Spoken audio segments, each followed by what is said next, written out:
Abre, Senhor, os meus lábios, e minha boca anunciará o vosso louvor. Glória ao Pai, ao Filho e ao Espírito Santo, como era no princípio, agora e sempre. Amém. Lucas 9, 18 ao 22. Aconteceu que Jesus estava rezando num lugar retirado e os discípulos estavam com ele. Então Jesus perguntou-lhes: Quem diz o povo que eu sou? Eles responderam: Uns dizem que é João Batista, outros que é Elias, mas outros acham que és algum dos antigos profetas que ressuscitou. Mas Jesus perguntou: E vós, quem dizeis que eu sou? Pedro respondeu: O Cristo de Deus. Mas Jesus proibiu-lhes severamente que contassem isso a alguém e acrescentou: O Filho do Homem deve sofrer muito, ser rejeitado pelos anciãos, pelos sumos sacerdotes e doutores da lei, deve ser morto e ressuscitar no terceiro dia. Palavra da salvação. Glória a vós, Senhor. Mais uma vez temos esse texto, e algumas vezes durante o ano, todos os anos, temos esse texto.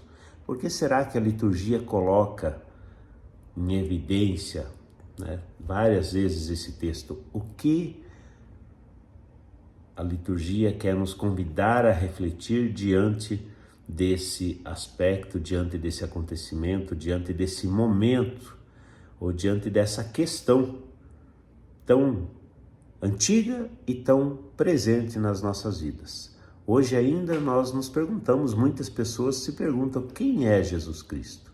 Quem é esse Deus? Tem uma música que diz: quem é esse Deus?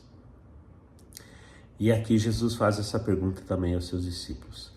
Na liturgia de hoje, ela nos oferece também, na primeira leitura, uma leitura do livro de Eclesiastes, que fala do tempo, que fala da oportunidade, que fala dos desígnios de Deus. Essa leitura diz que para tudo há um tempo nesta terra, para tudo há um tempo neste mundo. Então Jesus, sabendo disso, conhecedor de uma parte dos desígnios de Deus, porque ele é Deus como Pai, ele sabia que veio para sofrer. Ele veio para sofrer, então ele aceita tranquilamente os desígnios de Deus. Ele está pronto, está preparado para viver os desígnios de Deus na sua vida. Então ele vai caminhando com os discípulos e vai mostrando, vai fazendo sinais, vai anunciando a palavra, vai ensinando, convidando a conversão, mas ele não deixa de mostrar esse aspecto, esse momento, essa prova, digamos assim, que ele vai passar, porque ele conhece. Então Jesus sabe que vai passar pelo sofrimento, vai passar pelo sacrifício.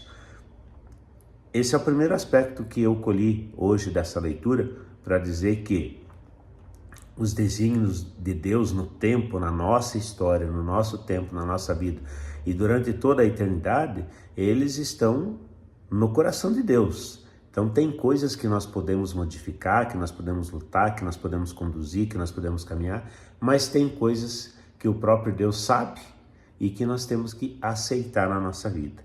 E em segundo lugar, quando Jesus fala para os discípulos que não é para eles falarem nada a respeito do sofrimento dele, a respeito dele ser o Cristo, o Filho de Deus, eu entendo também que aí entra também, mais uma vez, o mistério do sofrimento, porque os discípulos só vão compreender plenamente a entrega de Jesus, a morte de Jesus, a paixão de Jesus, o sacrifício de Jesus, a crucificação de Jesus, depois do sofrimento e depois da glorificação. Aí eles vão entender realmente que é preciso passar pelo sofrimento, que era necessário que Cristo passasse. E eu creio que nós também vamos entender plenamente, porque a igreja tem até um documento que fala do mistério do sofrimento e que a gente pode contemplar, pode vislumbrar, pode se aproximar desse mistério e conhecer um pouco das suas causas na nossa vida, do sofrimento, mas somente após a morte, somente quando estivermos em Deus, vamos compreender plenamente esse aspecto. Então Jesus diz isso também para ensinar a seus discípulos, que somente após o seu sofrimento, eles vão compreender plenamente e vão poder então professar que Jesus é o Senhor. Isso também nos diz que a partir dos nossos sofrimentos em Deus, quando contemplamos as nossas dores, as nossas lutas, com um olhar voltado para a cruz, com um olhar voltado para Cristo, nós podemos aí fazer uma experiência verdadeira de Jesus Cristo, do Senhor, e também a partir daí então professar com realmente uma fé renovada, com uma fé experiencial, de que Jesus é o Senhor. Façamos então a experiência. Um ótimo dia para você.